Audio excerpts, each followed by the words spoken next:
Buen día para todos mis compañeros y docentes, estudiantes de la Universidad Colegio Mayor de Cundinamarca, sede de FUNSA, programa de Derecho primer semestre. Nuestro grupo está conformado por Karen Molina, Tatiana Navarro, Steven Rodríguez, Edwin Valderrama y yo, Ana María Sánchez.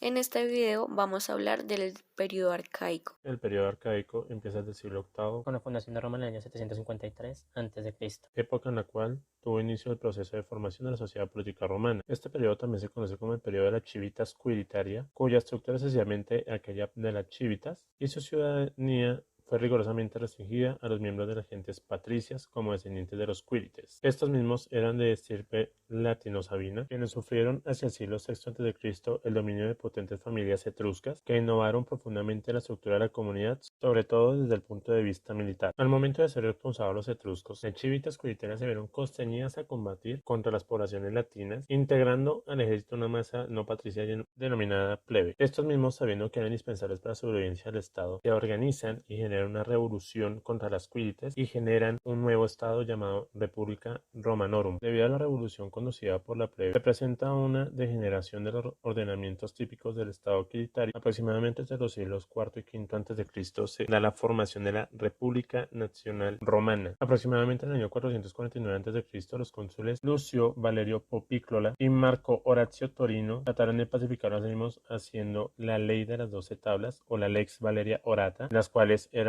dos antiplebeyas, y admitieron que los plebiscistas tuvieran eficacia en las leyes del Estado, en las cuales las tablas primera, segunda y tercera hablan del derecho procesal civil, que es en la que se regulan las acciones de la ley y que los ciudadanos romanos podrían ejercer para la defensa de sus derechos. Este proceso se caracterizaba por su excesivo formalismo, debido a que las partes debían pronunciar determinadas palabras, en algunos casos muy complicadas, obligatoriamente si querían tener posibilidad de ganar el litigio o debían realizar ritos. Las tablas cuarta y quinta contienen el derecho de familia y de sucesiones, en las que se regulan las normas relativas a la tutela de menores de edad no sujetos a patria potestad al haber fallecido su padre. Tablas sexta y séptima contienen el derecho de obligaciones y derechos reales, en la que se regula el negocio jurídico de nexum, que el deudor asume la obligación de hacer prestación al acreedor, y si llegase a incumplir esta obligación, quedaría sometido a la potestad del acreedor sin necesidad de sentencia judicial. Las tablas octava y novena contemplan el derecho penal de la época, que se caracterizan porque contienen tanto normas muy arcaicas como las modernas, lo que se refleja en un periodo de transición. La tabla décima del derecho sacro recoge una serie de normas que se refieren al orden de la vida interna de la ciudad, donde se prohíbe la incineración e inhumación de los cadáveres en esta ciudad. Tablas 11 y 12 son las tablas Tabulae Iniquae, o la tabla de los injustos, que esta contiene un cajón de sastre, entre otras cosas, es la prohibición del matrimonio desde el punto de vista jurídico entre los patricios y los plebeyos. Se le denomina propiedad quiritaria dominium ex iure quiritium a uno de los primeros ordenamientos que estableció el derecho civil, y propiedad bonitaria establecida por el derecho honorario. Ambas conforman la doble reglamentación del derecho romano. Luego y entonces se fusionan para crear las propietas. La propiedad quirita, unificada por el derecho civil, exigía 4 parámetros fundamentales. Primero, que el sujeto fuera un habitante de Roma. Segundo, únicamente las cosas podían estar en el mercado. Tercero, los inmuebles deben estar ubicados en suelo itálico. Cuarto, la mancipatio o la iure cessio se transmite a través del medio del derecho civil. Todo esto se lograba mediante la reivindicatio, acción reivindicatoria donde se oponía a que los terceros intervinieran en las acciones reales de un propietario. Ahora bien, civitas se conocía como el conjunto de ciudadanos romanos que integraban la ciudad, donde la ciudad eran los cívicos. El idear políticas unificadas con la polis dio lugar al precepto civitas, pues estaba fundamentada por las normas y leyes de la política y su cohesión. Cabe resaltar, urbs y civitas son términos distintos, ya que urbs hace referencia a las construcciones estructurales de las ciudades, en cambio civitas son los sujetos que habitaban en las polis como organización horizontal. La concepción de civitas societas se dio por los griegos, puesto que usaban la expresión polites, y los romanos empleaban la palabra civis, para terminar en lo que se distingue como civitas societas. A través del Príncipe, una de las obras que abarcan este periodo, concebida por Maquiavelo, señala que a partir del siglo XV al XVI se denota el concepto política y para Roma el precepto ético-político, en el que también entra en contexto la religión a mediados de la Edad Media. Es fundamental conocer estos conceptos para lograr un mayor entendimiento y para distinguir el proceso que dio lugar La estructura estatal de Roma en el periodo arcaico. Esta estructura estatal se desarrolla entre los siglos VIII y IV a.C.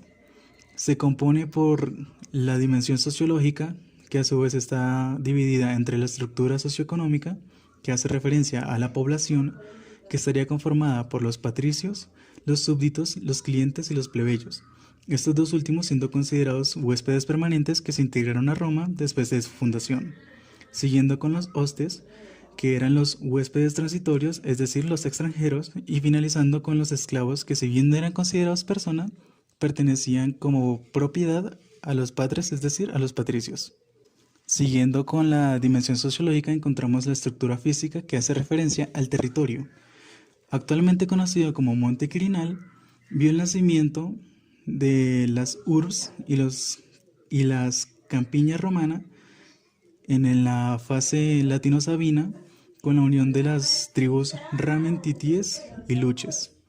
Posteriormente, con la fase etrusca, encontraríamos que alcanza su mayor auge. Siguiendo con la estructura política que hace referencia al gobierno, encontramos a los elementos constitutivos del gobierno romano, que estos fueron de carácter monárquico, siendo el rey, el senado, las asambleas populares y las escuelas sacerdotales sus componentes principales.